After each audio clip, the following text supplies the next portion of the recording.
Fourth সেমিস্টারে philosophy সাবজেক্টে তোমাদের 2026 সালে পরীক্ষার জন্য লাস্ট মিনিট সাজেশন বলে দেবো, কারণ কি আর কয়েকদিন পরেই তোমাদের পরীক্ষা।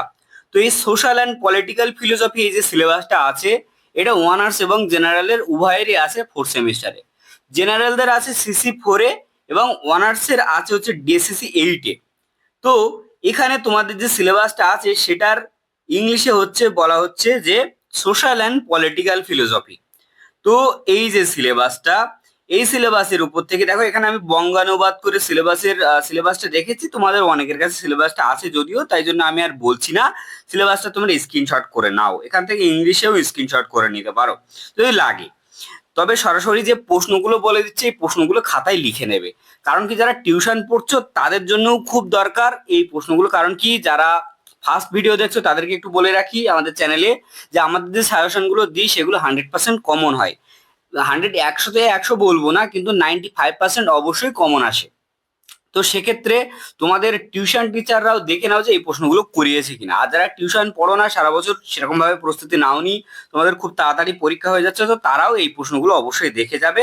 কারণ কি এই প্রশ্নগুলোর বাইরে আলাদা করে আর কিছু করা লাগবে না। 10খানা প্রশ্ন বলে দেবো, এই 10খানা প্রশ্নের মধ্যে হয়ে যাবে। তো তোমরা বেসিক্যালি জানো যে তোমাদের এখান থেকে 15 নম্বরের, 10 নম্বরের এবং 5 নম্বরের প্রশ্ন আসে। তো দেখো, এখানে আমি স্টার মার্কস করে দিয়ে রেখেছি, স্ক্রিনে দেখতে পাচ্ছ যে এখানে 3 স্টার করে দিয়ে রেখেছি। বাংলা এবং ইংলিশ ভার্সনে তোমাদেরকে প্রশ্নগুলো বলেছি।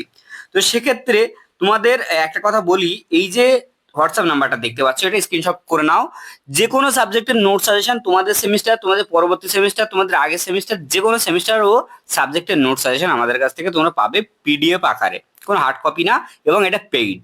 ঠিক আছে, আগে থেকে বলে রাখি, আলাদা করে কেউ প্রশ্ন করবে না, হোয়াটসঅ্যাপে মেসেজ করবে। যদি হোয়াটসঅ্যাপে একান্তই খুব প্রবলেম হয় তাহলে কল করবে। এবার আমি তোমাদেরকে সরাসরি প্রশ্নগুলো বলে দিই, চলো। তো প্রশ্নগুলো যারা লিখতে পারবে না স্ক্রিনশট করে নাও, কিন্তু পরে খাতায় লিখে নেবে, দেখে নেবে। আর যারা লিখতে পারবে অবশ্যই লিখে নাও, কারণ কি আমি আলোচনা করে করেও বলছি, সেটাও কিন্তু শুনতে হবে। শুধু প্রশ্ন বলে যাচ্ছি না, প্রশ্নের সাথে সাথে কোন প্রশ্নগুলো বেশি গুরুত্বপূর্ণ সেগুলোও বলছি। স্টার মার্কস গুলো তো দেওয়া আছে, স্টার মার্কসের বাইরেও আমি কিন্তু তোমাদেরকে বলবো, গাইড করব। দেখো, প্রথম 15 নাম্বার যেটা প্রশ্ন আছে, সামাজিক দর্শন ও রাজনৈতিক দর্শনের প্রকৃতি পরিসর আলোচনা করো। সামাজিক দর্শন ও রাজনৈতিক দর্শনের পারস্পরিক সম্পর্ক ব্যাখ্যা করো। তো এই যে প্রশ্নটা, এই প্রশ্নটা কিন্তু এই যে সিলেবাসটা এর আগের বারের পরীক্ষায় কিন্তু এসছে। আর এই যে প্রশ্ন এবার কিন্তু অনার্স এবং জেনারেলের জন্য উভয়ই খুব গুরুত্বপূর্ণ আছে। দ্বিতীয়ত, সম্প্রদায় কাকে বলে, সম্প্রদায়ের ভিত্তিসমূহ আলোচনা করো। সম্প্রদায় সমিতির মধ্যে পার্থক্য নিরূপণ করো। গির্জা কি একটি সম্প্রদায়, আলোচনা করো। তো এটা একটা হচ্ছে দ্বিতীয় প্রশ্ন। তৃতীয় প্রশ্ন কি, শ্রেণী ও জাতির মধ্যে পার্থক্য আলোচনা করো। মার্ক্সের শ্রেণী সংগ্রাম তত্ত্ব আলোচনা করো।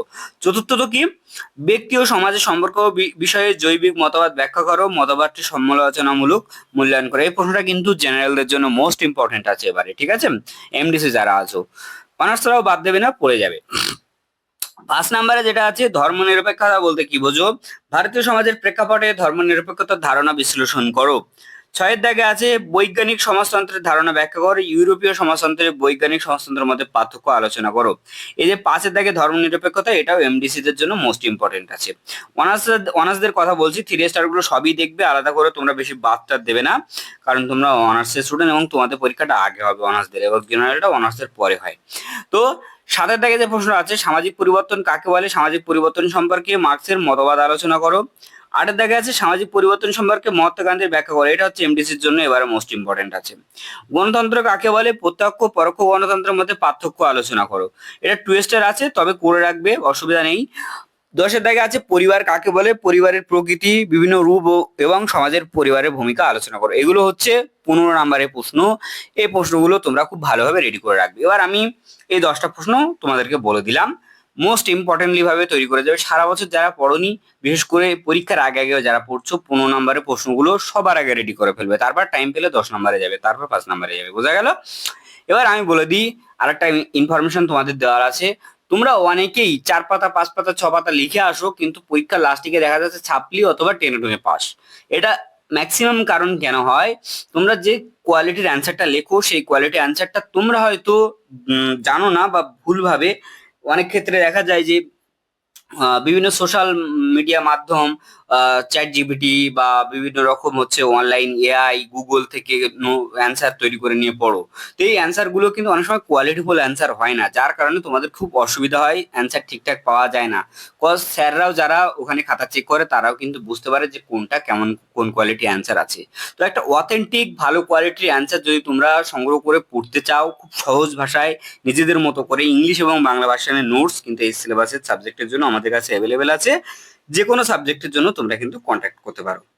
তো এবার আমি 10 নম্বরের প্রশ্নগুলো বলে দিই।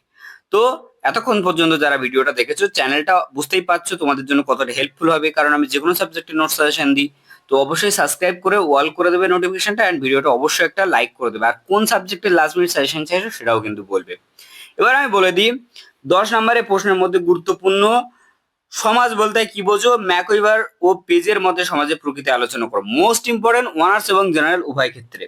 ব্যক্তি ও সমাজ সম্পর্কের বিষয়ে ব্যক্তিবাদী মতবাদ আলোচনা করো, এটাও ইম্পর্টেন্ট আছে। সমাজ ও পরিবারের বৈশিষ্ট্য কার্যাবলী আলোচনা করো। শ্রেণী বৈশিষ্ট্য আলোচনা করো, শ্রেণী ও জাতের মধ্যে পার্থক্য নিরূপণ করো। গণতন্ত্র কাকে বলে, গণতন্ত্রের বিভিন্ন রূপ আলোচনা করো। এই প্রশ্নগুলো তোমরা দেখেছো আমি 15 নম্বরের মধ্যে দিয়ে আবার 10 নম্বরের মধ্যেও রিপিট করেছি অন্যভাবে, ভিন্নভাবে। কারণ কি, ভিন্নভাবে কিন্তু ঘুরিয়ে আসবে। ঠিক আছে। তো 6 নম্বরে দেখো, ব্যক্তি ও সমাজের সম্পর্ক বিষয়ে ভাববাদী মতবাদ আলোচনা করো। 7-এর দাগে কি আছে, সামাজিক পরিবর্তন ও সামাজিক অগ্রগতির মধ্যে সম্পর্ক আলোচনা করো। 8-এর দাগে কি আছে, বর্ণাশ্রম ধর্ম বলতে কি বোঝো। এই 8-এর দাগের প্রশ্নটা এমডিসিরা খুব ভালোভাবে দেখে যাবে। ঠিক আছে। 9-এর দাগে যে প্রশ্নটা আছে, বৈজ্ঞানিক সমাজতন্ত্রের প্রধান বৈশিষ্ট্যগুলি আলোচনা করো। 10-এর দাগে আছে উদারনৈতিক গণতন্ত্রের মৌলিক বৈশিষ্ট্যগুলি আলোচনা করো। এবার একটা কথা বলি, যারা ইতিমধ্যে আমাদের থেকে নোটস গুলো সংগ্রহ করেছো, এই সাবজেক্টের নোটস সংগ্রহ করেছো, তারা যারা যদি এই ভিডিওটা দেখো, তোমাদেরকে একটা কথা বলি, যারা আগে থেকে রেডি করে রেখেছো তার তো ঠিক আছে, রিভিশন মারতে থাকো। আর যারা রেডি করোনি তাদেরকে বলবো 15 এবং 10 নাম্বার গুলো অবশ্যই অবশ্যই রেডি করবে। ঠিক আছে। আর যারা অনলাইন অফলাইনে টিউশন পড়ছিলে, তোমাদেরকে বলবো তোমাদের যে হচ্ছে মক টেস্টের যে পেপারে যে প্রশ্নগুলো দিয়েছি ওগুলো ভালোভাবে করে নাও। এবার 5-এর দাগে যে প্রশ্নগুলো আছে এগুলো আমি আর মুখে বলছি না, তোমরা স্ক্রিনশট করে নাও। এখানে মোটামুটি 5 নম্বরের প্রশ্নগুলোর পরে আমি তোমাদেরকে আমাদের একাডেমির যে অ্যান্সারের কোয়ালিটি সেটাও একবার তোমাদেরকে চেক করিয়ে দেবো, যাতে তোমাদের বুঝতে সুবিধা হয় যে কেমন কোয়ালিটি অ্যান্সার থাকে। এই যে নাম্বারটা আমি এখানে দিলাম 6295724936, এই নাম্বারে কিন্তু যোগাযোগ করবে আমার সাথে। ঠিক আছে, স্ক্রিনশট করে নাও। এবার তোমরা সংক্ষিপ্ত প্রশ্নগুলো দেখলে আমি আস্তে আস্তে এটা স্ক্রল করছি, তোমরা দেখে নিয়ে স্ক্রিনশট করে নাও, খাতায় লিখে নেবে। এবার এখানে দেখো অ্যান্সার শুরু হচ্ছে। প্রথমে 5 নম্বরের অ্যান্সার গুলো দিয়ে আমাদের পিডিএফ শুরু হলো। তো এখানে দেখো এই যে অ্যান্সারটা আছে ফার্স্টে, এটা ইংলিশ ভার্সনের পিডিএফ আছে, বাংলা ভার্সনেও সেম এরকম একই অ্যান্সার পাবে। তো ফার্স্ট যে 5 নম্বরের প্রশ্নটা ছিল, সেই ফার্স্ট 5 নম্বরের অ্যান্সারটা দেখো কত সুন্দরভাবে একদম নিজেদের পরিষ্কার পরিচ্ছন্ন ভাষায় কিন্তু, এবং বড় করে যাদের বুঝতে অসুবিধা হয় এরকম জুম করে দেখিয়ে দিলাম। ঠিক আছে। যারা ভিডিওতে সাজেশন ভিডিওটা দেখতে একটুখানি অসুবিধা হচ্ছে, তোমরা জুম করে দেখবে, কারণ কি অনেক সময় দেখা যায় যে স্ক্রিনে যখন আমরা এডিট করি সেই সময় একটু অসুবিধা হয়ে যায়। তো তোমরা দেখে নেবে। এবার এবার দেখো কত সুন্দর করে অ্যান্সার গুলো রেডি করে দেওয়া আছে, দেখে নাও, নিয়ে এইভাবে প্র্যাকটিস করে নেবে। ঠিক আছে। আর যদি কোনো অসুবিধা হয় বা কোনো সাবজেক্টের নোট সাজেশন চাইছো তো কমেন্ট করে জানাবে। লাস্ট মিনিট সাজেশন চাইছো যে কোনো সাবজেক্টের, বা নোটসের ব্যাপারে জানতে চাইছো, বা অল ওভার যে কোনো ইনফরমেশন জানতে চাইছো, কমেন্ট করে জানাবে।